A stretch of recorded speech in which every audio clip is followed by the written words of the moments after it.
2021년 기준 우리나라 아빠 육아휴직자 수는 4만 2천 명, 육아휴직자 4명 중 1명이 아빠입니다. 10년 전보다 20배 늘었는데요. 하지만 그중 71%가 300명 이상 대기업 소속으로 육아휴직에도 양극화 현상이 큽니다.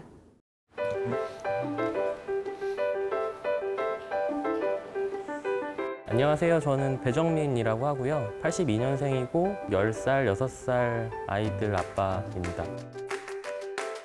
박정우고요. 8살, 7살, 5살 아들 셋 아빠입니다. 신규성입니다. 86년생이고요. 이제 23개월 아이 1명 키우고 있습니다.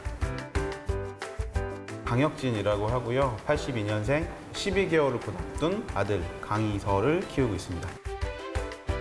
손현입니다. 현재 딸 서울을 키우고 있고요. 이제 15개월 차에 접어들었습니다.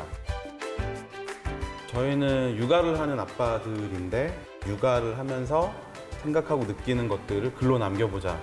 저희가 쓴 글들을 뉴스레터라는 형식으로 독자분들에게 전해드리는 모임을 갖고 있습니다.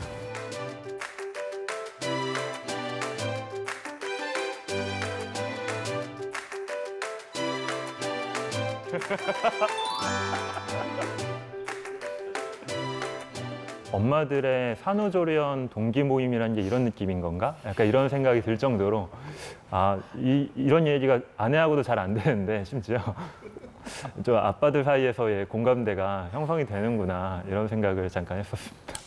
아빠들이 육아 레터 쓴다는 게 왜 신문에 날 일이냐, 뉴스레터 쓴다고 왜 사람들이 이렇게 좋아해야 되는지 잘 모르겠다 이런 말을 솔직하게 해줬어요. 엄마들이 만약에 그렇게 쓴다라고 했을 때는 이 정도까지 반응이 있었을까? 이게 사실은 포인트인데 약간 남녀 차별이 어쩔 수 없이 있다라는 거죠. 어떻게 보면 이런 육아 레터가 인기가 없어야 우리 사회가 진짜 평등한 거 아니냐. 저는 2020년에 1년 동안 육아휴직을 썼는데 그때 약간 고민을 하기는 했어요. 그래서 일을 하다 보면 뭐 퇴근이 늦어질 수도 있고 출근이 빨라질 수도 있잖아요. 이제 주말에 이제 하루 쉬게 돼가지고 나왔는데 아내가 그러더라고요. 이제 너 없어도 키울 수 있을 것 같아. 굉장히 큰 위기감을 느끼고. 그 2달 동안 육아휴직을 가겠다고 말씀을 드렸더니 저한테 수차례 확인을 하시는 거예요. 그래서 정말 돌아오는 거 맞니? 내가 네 새로 사람을 뽑아야 되는 거니? 2달보다 시간이 더 필요한 건 아니니? 하물며 여자분이고 본인도 아이를 키우고 계신 분이 뭐 국적 불문, 뭐 나이, 성별 불문하고 남자가 육아휴직 쓰기는 참 어려운 환경이겠구나. 어쩔 수 없이 제 지인들은 육아휴직을 쓴다라고 제가 얘기를 해도 휴직에만 집중을 하더라고요. 육아는 해본 적이 없으니까 그런 건지 너 휴직했구나. 약간 이런 느낌으로 받아들이는 거죠. 그래서 좀 알바라도 할래? 그 시간 동안? 정말 이런 질문들이 전화로 왔었고 그냥 뭔가 제가 쉬는 줄 아는 거죠. 예. 근데 사실은 저는 지금도 좀 말랐지만 2kg가 빠졌었거든요. 그 기간 동안.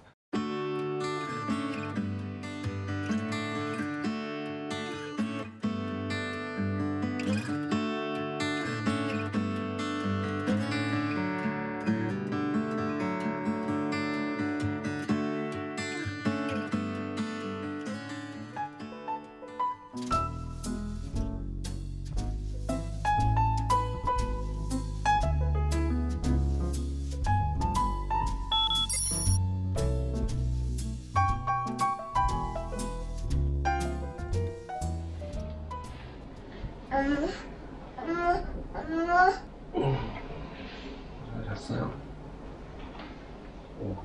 맘마 줄까? 맘마 주자.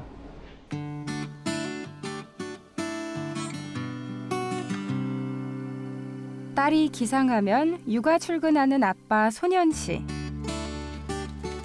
안녕하세요. 안녕하세요. 안녕하세요. 자, 맘마.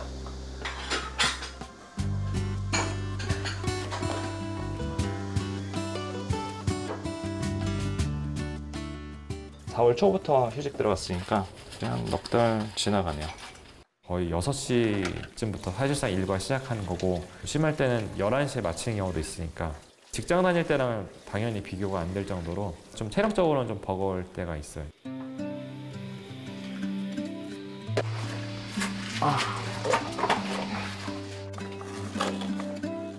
한창 모든 게 신기한 아이. 아빠 가서 도와줄까?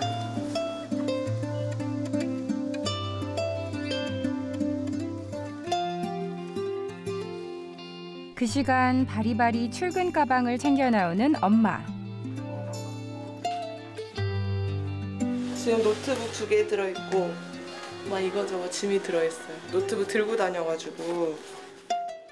엄마 수연 씨는 육아휴직 후 얼마 전 일터로 복귀했습니다. 제가 최초에 육아휴직을 써야겠다고 결심했을 때도 당연히 이제 제 배우자인 이제 수연님의 커리어랑 경력도 중요하니까라는 생각이 있었어요. 그렇지 않으면 결국은 엄마 쪽에서 경력이 끊기고 그러니까 육아를 전담해야 되는데 여성이 그 후에 사회로 복귀하기가 상당히 어렵잖아요. 아니면 아예 다른 또 직업을 찾거나 해야 되는데 저도 그렇지만 당연히 수연님도 커리어 측면에서는 한창 일을 이제 많이 이제 배우고 이제 뭔가 본격적으로 성과를 내야 되는 시기랑 출산 시기가 맞물리다 보니까 가계 수입이 너무 적어지는데 그걸로 괜찮겠냐. 뭐 대출금 나갈 것도 있고 그걸 다 잘 갚을 수 있냐. 저도 휴직하기 직전에 마통 하나 뚫어서 초반에 그걸 계속 안 쓰려고 하다가 안 쓸 수 없겠더라고요. 그래서 지금 이제 요즘은 적극적으로 그냥 쓰고 있고요. 너무 어두운 얘기를 했나요?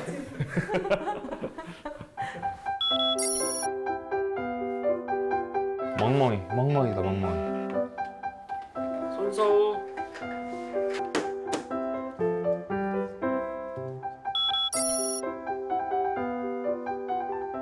미역국 제일 좋아하고요. 그리고 계란도 좋아해요, 계란. 이거는 새우전이에요.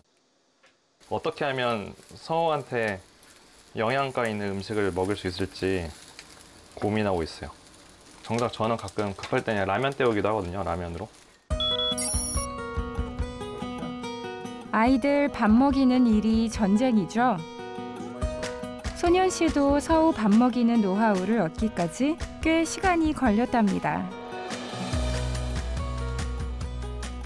뭘 먹이려고 그러면 입에 넣어줘도 다시 뱉어서 자기가 확인한 다음에 먹어요.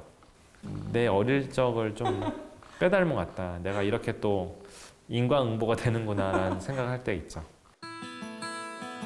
아이 체중이 요새 12kg 전후가 되는데 12kg 되는 거를 하루에도 뭐 극단적으로 한 100번 넘게 들었다 놨다 하는 경우가 많아서 일단 피로는 계속 만성으로 달고 있긴 해요.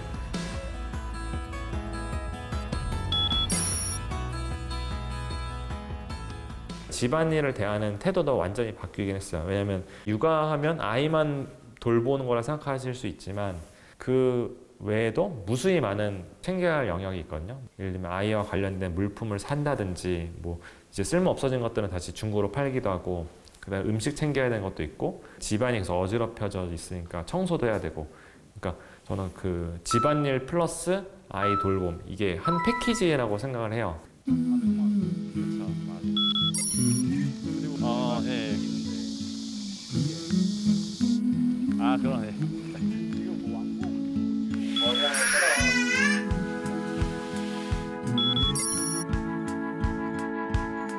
드디어 육아 퇴근. 근데 제가 요즘 되게 바빠서 한 2주를 거의 독방 육아를 했거든요. 일단 독방 육아 자체는 여러모로 사회 악인 것 같습니다. 이게 왜냐면 둘이서 아이 하나를 낳았는데 한 명만 계속 아이를 보는 상황 자체가 부조리한 건데 이게 반복되면 당연히 그 고통받는 사람이 분노할 수 있죠. 왜냐면 이건 입장 바꿔서 남자가 독방 육아를 하든 여자가 독방 육아를 하든 되게 이게 사실 힘든 거거든요, 이거는. 수고하셨습니다.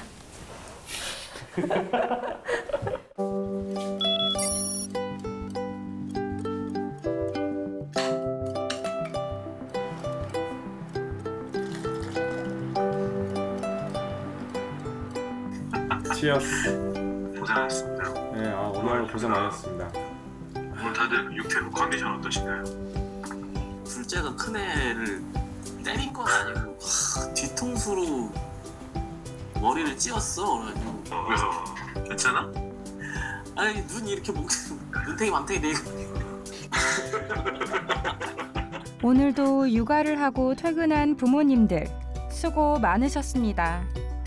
대기업이나 공공기관 같은 데는 그런 제도를 쓰는 것이 어렵지 않지만 중소기업이나 또는 소상공인 또 1인 기업 같은 경우에는 그런 육아기 지원, 일가정 양립을 지원하는 제도들을 사용함이 쉽지 않습니다. 이런 부분의 제도적인 보완과 더불어서 눈치 보지 않고 쓸 수 있는 사회적 분위기, 그게 필요하다고 보입니다.